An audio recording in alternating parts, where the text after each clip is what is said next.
My nephew was sitting on my great Uncle Leonard's lap. And my great Uncle Leonard, he smoked cigars for like every year of my life. And I, at the time, was like 19. And I never saw him without a cigar. So Uncle Leonard smelled like a what? A really old cigar. And everyone knew Uncle Leonard smelled like a cigar, but no one had the courage to tell Uncle Leonard that he smelled like a cigar. You guys, everybody has had an Uncle Leonard somewhere in your life, right? Because Uncle Leonard was my grandmother's brother, so he had clout. Well, Jamil was 3, so he didn't know. He hasn't been introduced to being politically correct yet. Thank God, right? So Jamil is sitting on my Uncle Leonard's lap, and we're all talking, and Jamil stops in the middle of a sentence, and he goes, and the first time he sniffed, no big deal. But the second and the third time, then in his little 3-year-old voice, Uncle Leonard, you tink.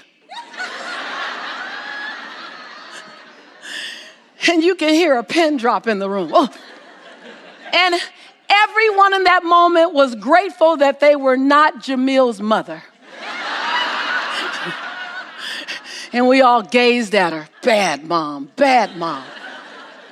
The next thing that fell out of Uncle Leonard's mouth shocked us all. He looked at Jamil with a long gaze, kind of not knowing what's about to happen gaze. And he said, Jamil, I think you're right. I think I tink. For the first time in my entire life, Uncle Leonard put out his cigar. And the next time we saw Uncle Leonard, it smelled like he had just been washed for days. He was always clean, but his clothes just smelled like old cigars. And it was very clear that he got new clothes. See the freedom that a child has, the truth that they stand with. Think like a child. Don't act like a child, but think like a child. Be as free as a child. See, children have a sense of curiosity. Children forgive sooner, quicker, faster. And if you want something new to come out of your voice, you have to put something new in you in terms of a commitment. My son, I would watch the way he would forgive me. And he did something wrong one day, and I had to reprimand him, and I immediately felt guilty. And I'm in my office. He's like 4 years old, and I'm on my computer, and I'm crying because I'm single mother guilt, entrepreneur. And I'm like, and he comes around the corner, and he goes, Mommy, and I just reprimanded him. He's on a timeout and all this stuff, and I'm upset. I'm crying. He's okay.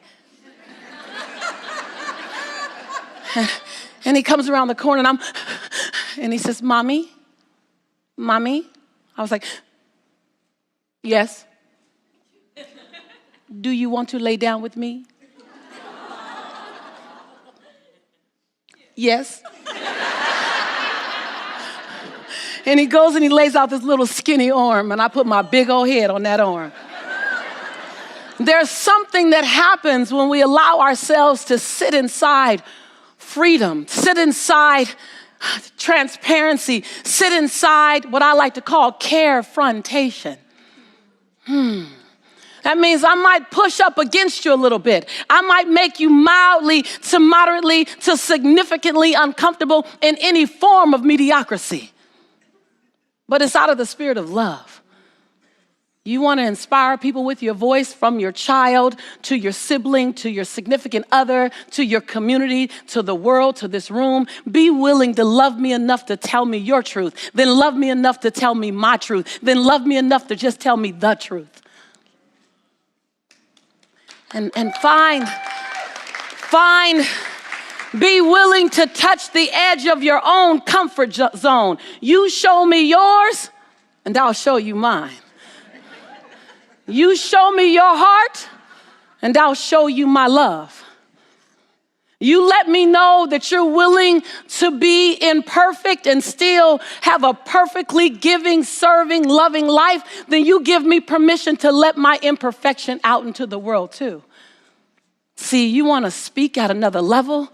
You got to be willing to love at another level, forgive at another level, show up at another level, speak up at another level, pray at another level. You have to be willing on every level to up level who you be on a daily basis.